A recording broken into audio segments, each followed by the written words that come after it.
At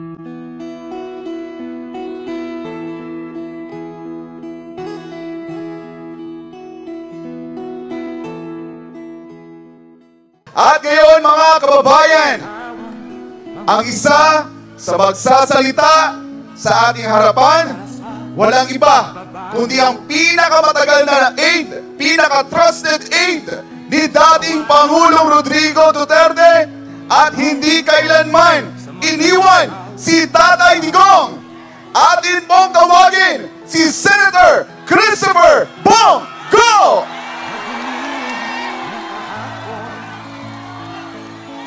Magandang gabi po sa inyo lahat. Alam kong malungkot tayong lahat sa nangyari, no?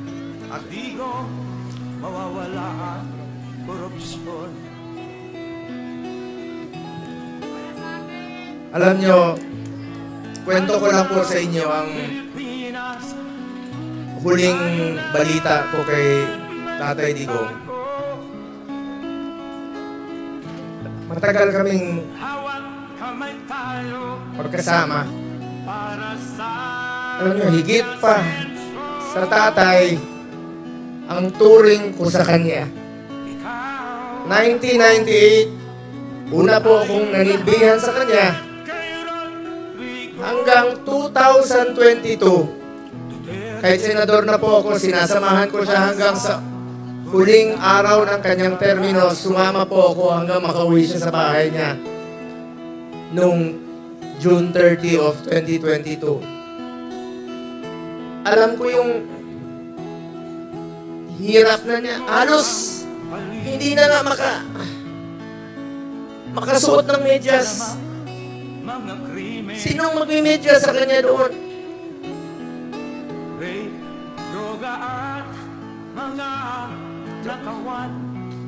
Sinabi.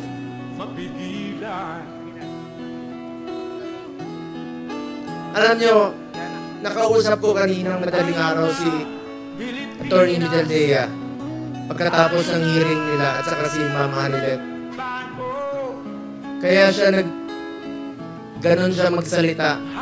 Dalawang dahilan, maaaring nag-a-adjust sa oras, at ang pinakamasakit sa lahat, yung sinabi sa akin ni Atty. Mijaldea na hindi binibigay sa kanya yung gamot niya.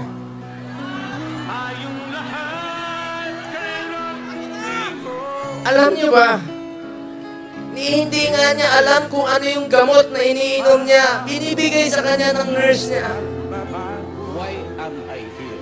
I am here because I love my country and I love the people of the Philippines.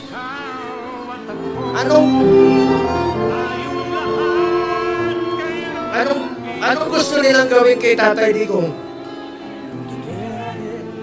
Kung kaya nilang ipadala si Tatay Digong doon, gawan nyo ng paraan paano siya ibalik dito.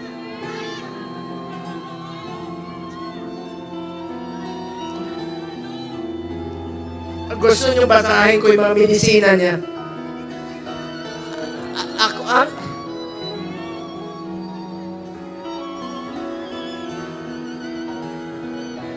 At minsan nagtitwitch yung kamay niya, sabi ni Bingbong kahapon.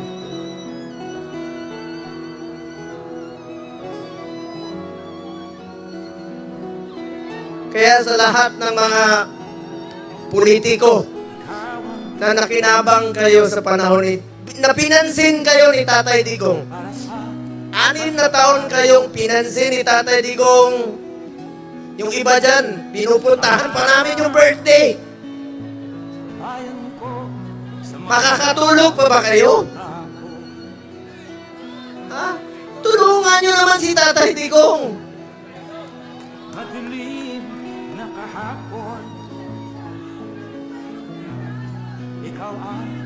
Alam nyo,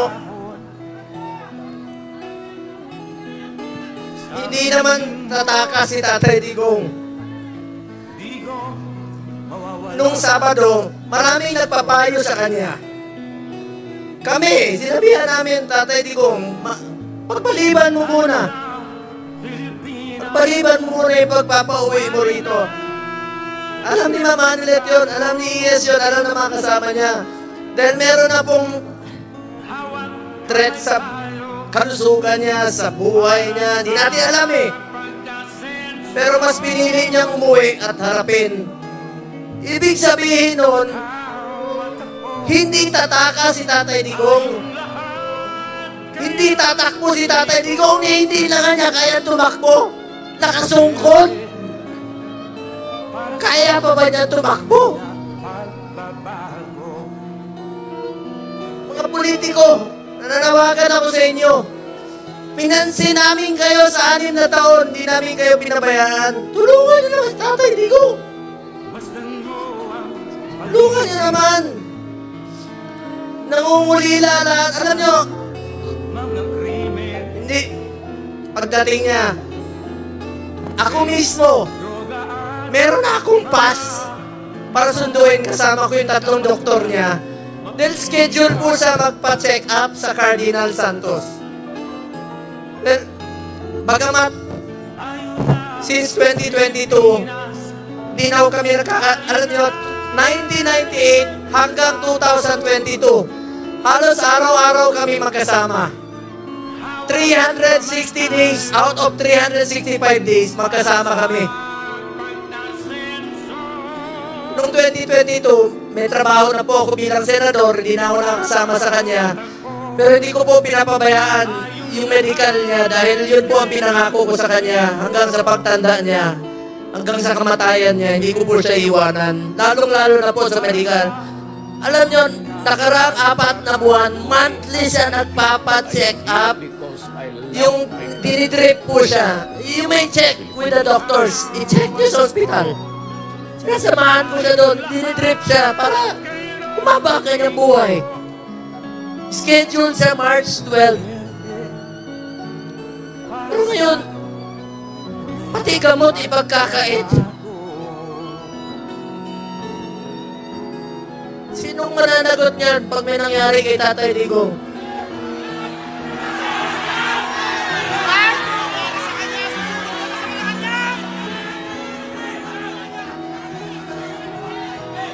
February, umpisa nung December, dyan sa Cardinal, sinabahan ko siya. Kasama si Ma'am Anulet. Enero, bumalik uli kami. Pebrero, bumalik uli kami.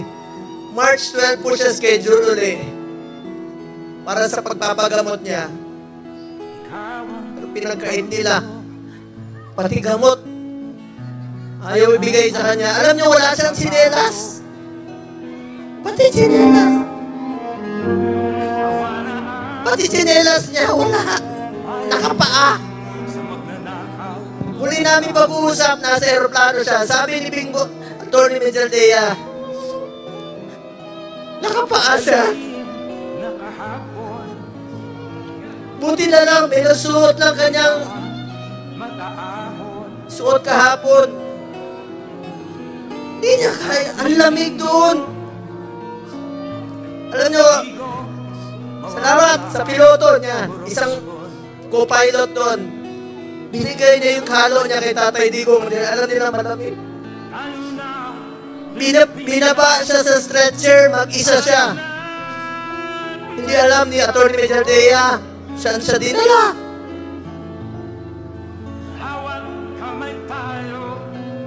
Alam ko na umulila kayo, nakausap ko si Kitty kahapon. Alam niyo, bilib ako kay Kitty. Sa murang edad na 20, dapat hindi siya kasama sa politika. Dapat nag-aaral siya ngayon. Pero sinama siya sa dumi ng politika. Tinawagan ko siya kahapon. Sabi niya, ninong niya ako eh. Sabi niya, Ninong Bong. Hindi ko mapigilan umiyak. First time ko umiyak talaga. Na kausap siya. Sabi niya sa akin, Ninong, ikaw na muna ang tatay ko. Dahil wala na akong tatay. Sa murang edad na. Pero matapang si Kitty ha. Sobrang tapang ni Kitty. Sabi niya, Ninong, be strong. Be straightforward. Ito yung panahon na magkaisa ang Pilipino. Magkaisa tayo para kay Tatay Digong. Nakikiusap po ako, manghinahon po tayo. Huwag po tayo gumawa ng bagay na ibabalik sa atin. Mga Pilipino, magkaisa po tayo para kay Tatay Digong. Importante muna ang kalusugan, kaligtasan, at kalayaan ni Tatay Digong. Alam ko mga politiko, nakikinig kayo. Konsensya naman kayo. 6 na taon kayong minahal ni Tatay Digong. Pinansin kayo, minahal kayo, pinaglingkuran kayo. Sana naman, huwag niyo namang hayaan. Sabi ko nga, makakatulog pa ba kayo sa gabi? Nakikita niyo si Tatay Digong ngayon doon. Isipin niyo, September. 6 na buwan. 6 na buwan. Kakayanin kaya ni Tatay Digong yun? 6 na buwan. Ang pag-aantay niya. Kung tayo nga, maalala ko nung presidente siya, marami kaming pinauwi na OFWs. Sa totoo lang, ako mismo, sa Bahrain, meron isa dyan, na sentensyahan po ng death sentence.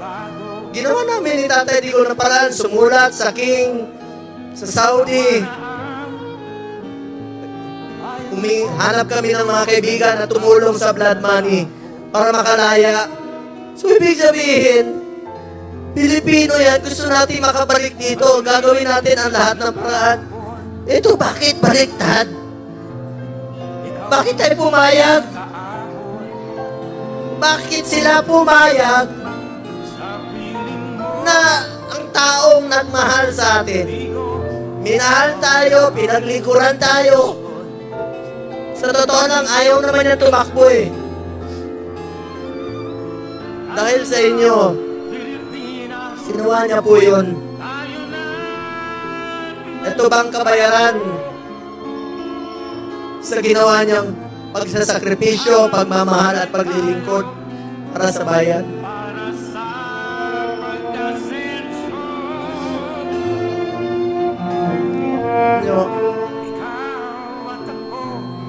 Mga kababayan ko, tulungan tayo na may balik si Tatay Digong dito. Alam ko nangungulila kayo. Alam ko maraming Pilipino halos hindi makatulog. Hindi tayo makatulog. Alam niyo, marami akong narinig. Yung iba, kahit hindi natin kasama sa politika, marami nagte-text sa akin, hindi nila matanggap na bakit hinayaan payagan na magkagano. Ikiusap po ko, alam ko nakikinig naman po kayo. Kung kaya niyong dalahin si Tatay Digong ng ganon kabilis, sana ibalik niyo po dito sa amin. Nangungulila po ang Pilipino.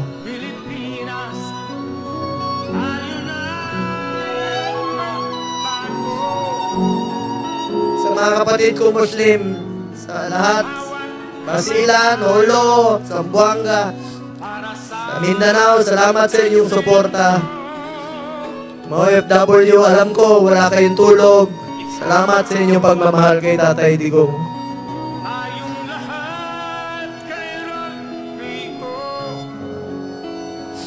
Mga taga-Visayas, alam ko mahal na mahal yung mga Bisaya. Salamat. Kahit dito sa Luzon, alam ko nangungulila tayo. Dasal po tayo. Please lang, yan lang po ang pakiusap ko sa inyo. Pag sana huwag siya pabayaan ng Panginoon. Ako po ay natatakot. Natatakot sa kanyang kalagayan. Sanay po siya na inaabot sa kanya lahat. Damit, pagkain, itong medisina po.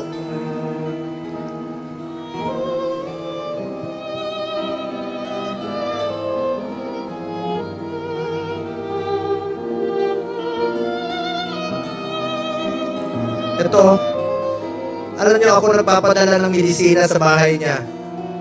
Linggo-linggo yan. Ang dami nito, Lyrica, Crestor, Pletaal, 1, 2, 3, 4, 5, 6, 7, 8, 9, 10, 11, 12, 13, 14, 15, 16, 17, 18, 19, 20, 21, 22, 23, 24, 25, 26, 27. 27 na gamot. Sinong mag-aabot sa kanya? Meron siyang, totoo yung, meron siyang oxygen concentrator. Dahil dun sa Buerger's disease niya na 80 years old, kukulong niyo pa. Sa banyaga pa.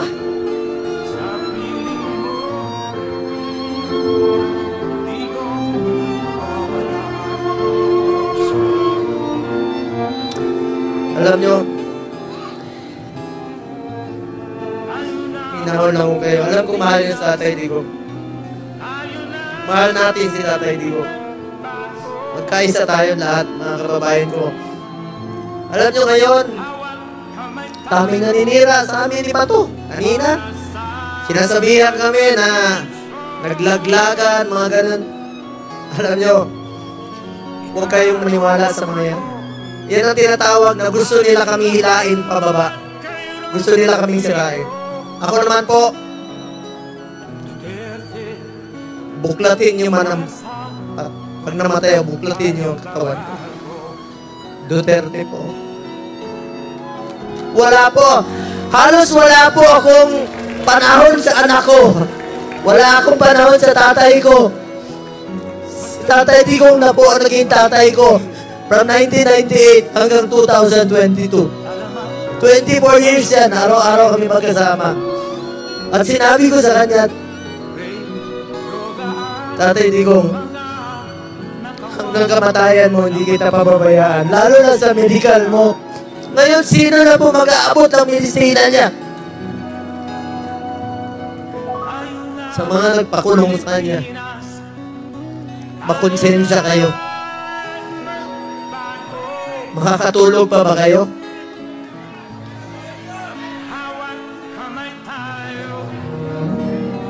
Para nyo kaming kinuna ng Ama.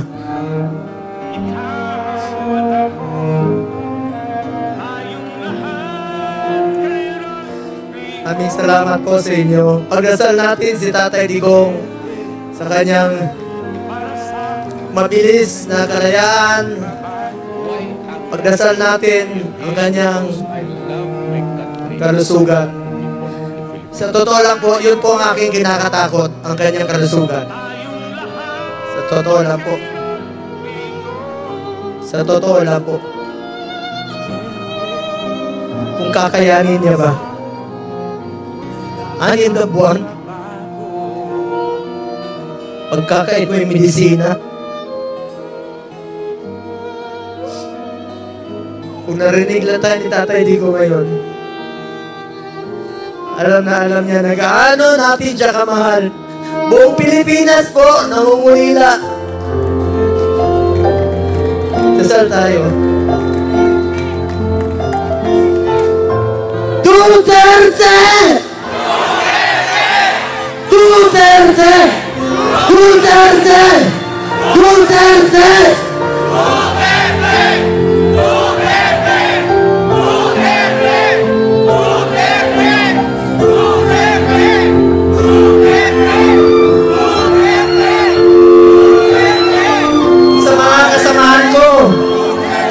Sa mga kasamahan kong kandidato, magkaisa tayo, tulungan natin, Tatay Digong. Ang kapanalunan ninyo ay kapanalunan ng bawat Pilipino. At kapanalunan ng kalayaan ni Tatay Digong. Ito pong kantang ito, since 1998, ito ang paborito niyang kanta. Kantahin natin para kay Tatay Digong.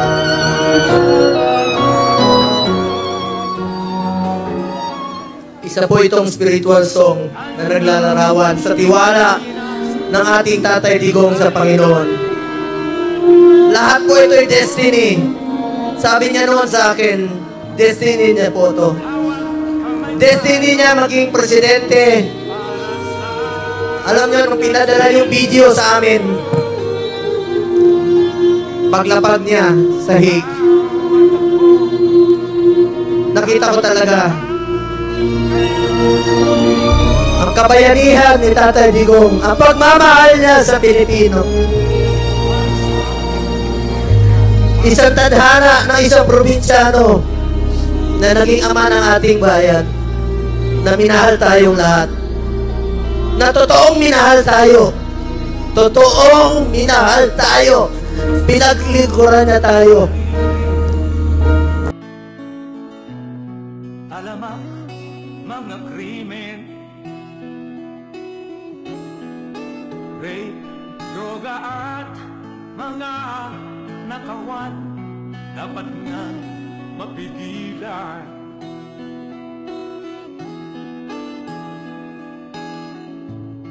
Tayo na, Pilipinas, tayo na magbago. Hawak kamay tayo para sa pagtasenso. Ikaw at ako, tayong lahat kay Rodrigo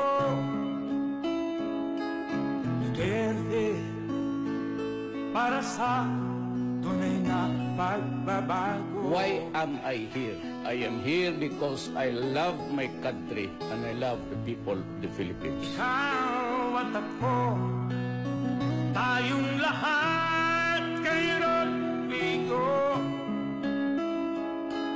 Duterte, para sa tunay na pagbabago.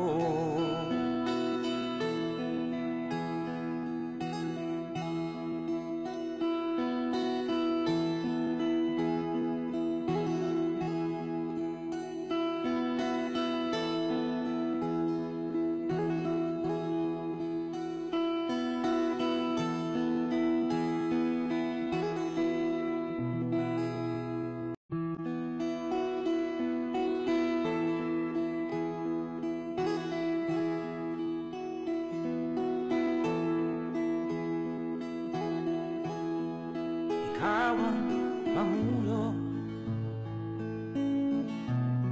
para sa pagbabago. Sawa na ang bayan ko sa magnanakaw na tao.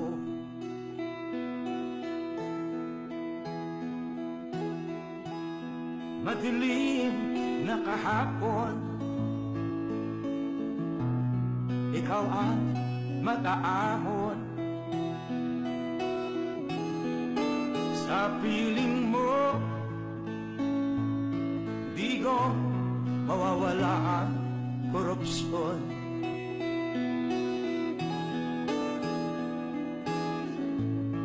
Tayo na, Pilipinas, tayo na magbago.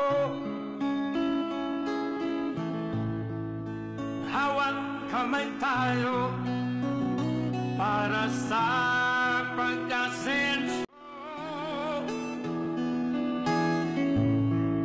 Ikaw at ako, tayong lahat kay Rodrigo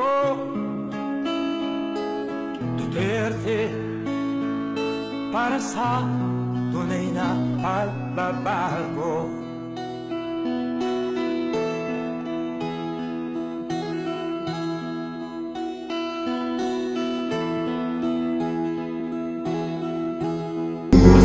Ako, inyo, sa Bagoong. Duterte! Duterte! Duterte! Duterte! Duterte! Mga kababayan ko, ipagdasal rin natin ang ating Vice Presidente na si Inday Sara Duterte sa kanyang kaligtasan. bring PRD home po. Pagdasal natin si Tatay Digong sa kanyang kaligtasan at kalusugan. Maraming salamat po sa inyo lahat, mga kababayan ko. hawak kamay tayo para sa Maraming salamat, Senator Christopher Bongo! ikaw at ako, tayong lahat kay Rodrigo Duterte, para sa tunay na pagbabago. Why am I here? I am here because I